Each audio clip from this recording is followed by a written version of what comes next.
नमस्कार दोस्तों, श्री अमन बाबा जी के YouTube चैनल पर आपका हार्दिक स्वागत है। दोस्तों, अगर आपको मोटिवेशनल, आध्यात्मिक और ज्ञान से जुड़ी हुई वीडियो देखना पसंद है तो आप श्री अमन बाबा जी के YouTube चैनल को अभी सब्सक्राइब कर दें, जो कि बाबा जी आप तक अपने विचारों को साझा कर सके। चार धाम यात्रा की श्रृंखला में आपका स्वागत है। हम आपको दो धाम, श्री द्वारका धाम और श्री जगन्नाथ धाम की यात्रा के दर्शन करवा चुके हैं।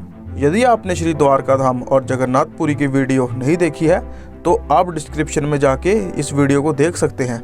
डिस्क्रिप्शन में इन वीडियो का लिंक आपको मिल जाएगा। दोस्तों, चार धाम की यात्रा में आज हम आपको श्री बद्री धाम की यात्रा करवाएंगे और इसके इतिहास और रोचक तथ्यों से आपको रूबरू करवाएंगे। भारत के उत्तरांचल में स्थित बद्रीनाथ धाम चार धामों में से एक है। पुराणों के अनुसार बद्रीनाथ धाम स्वयं विष्णु जी तथा नारद जी द्वारा सेवित है, इसीलिए श्री बद्रीनाथ धाम को अष्टम वैकुंठ के नाम से मान्यता प्राप्त है। सतयुग के प्रारंभ में जगत कल्याण की कामना से भगवान प्रत्यक्ष रूप से मूर्तिमान होकर यहाँ तप किया करते थे। सतयुग में तो यहाँ भगवान के स्वयं दर्शन हुआ करते थे, इसीलिए इस क्षेत्र को मुक्ति प्रदा के नाम से भी जाना जाता है। पुराणों में सभी धामों का वर्णन इस प्रकार किया गया है। सतयुग का धाम बद्रीनाथ, त्रेता युग का धाम रामेश्वरम, द्वापर युग का द्वारिका और कलयुग का श्री जगन्नाथ धाम।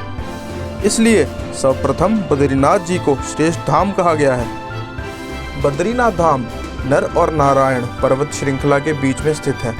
यह धाम अलकनंदा और लक्ष्मण गंगा के संगम पर स्थित है। इस स्थान पर कभी बद्री की बेशुमार झाड़ियाँ थी, इसलिए इसे बद्री वन भी कहा गया है।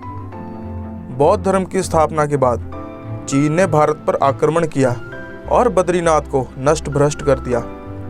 आदि गुरु शंकराचार्य ने हिंदू धर्म के पूर्ण उद्धार के कार्य में उस प्रतिमा को फिर से खोज निकाला और वहां से गरुड़ गुफा में स्थापित किया। चंद्रवंशी गढ़वाल नरेश ने यह मंदिर निर्माण करवाया।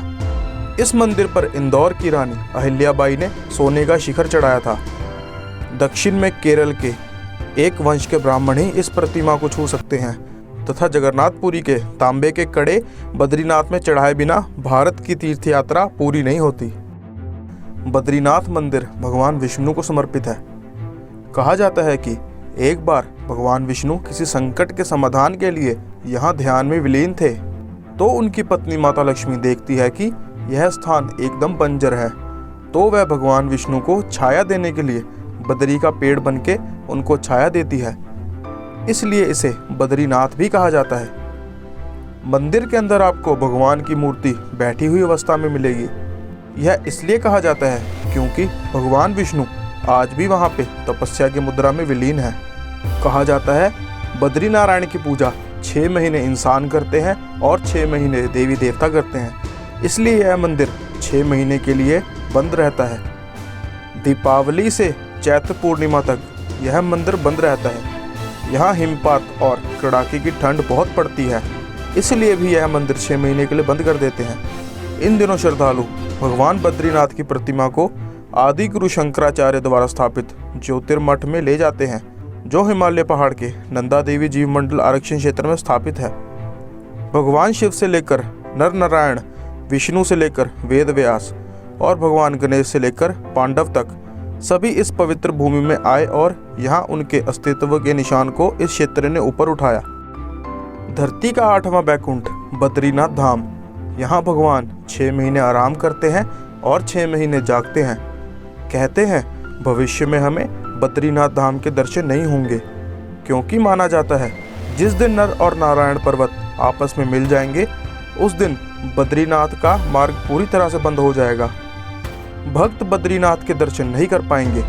पुराणों के अनुसार यह भी कहा गया है भूकंप, जल प्रलय और सूखे के बाद गंगा नदी विलुप्त हो जाएगी और इसके लुप्त होने के साथ ही बद्रीनाथ और केदारनाथ दोनों तीर्थ स्थान लुप्त हो जाएंगे और ये कलयुग का अंत होगा।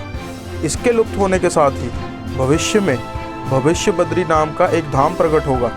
चार धामों में से बद्रीनाथ धाम के बारे में एक कहावत प्रचलित है, जो जाए बद्री वो ना आए अद्री, अर्थात जो व्यक्ति बद्रीनाथ के दर्शन कर लेता है उसे दूसरी बार जन्म नहीं लेना पड़ता। शास्त्रों के अनुसार मनुष्य को कम से कम 2 बार बद्रीनाथ के दर्शन जरूर करने चाहिए। दोस्तों, श्री अमन बाबा जी द्वारा बनवाई गई ये प्रस्तुति आपको कैसी लगी नीचे कमेंट करके बताएं और जय श्री कृष्णा लिखना बिल्कुल ना भूलें। और दोस्तों, श्री अमन बाबा जी से जुड़ने के लिए नीचे दिए गए नंबरों पे आप उनसे कॉन्टैक्ट करें और अपने दुख सुख उनके साथ साझे करें। दोस्तों, ऐसे ही और रोमांचक वीडियो देखने के लिए इस चैनल को सब्सक्राइब कर दें। मिलते हैं अगली वीडियो में। जय श्री कृष्णा।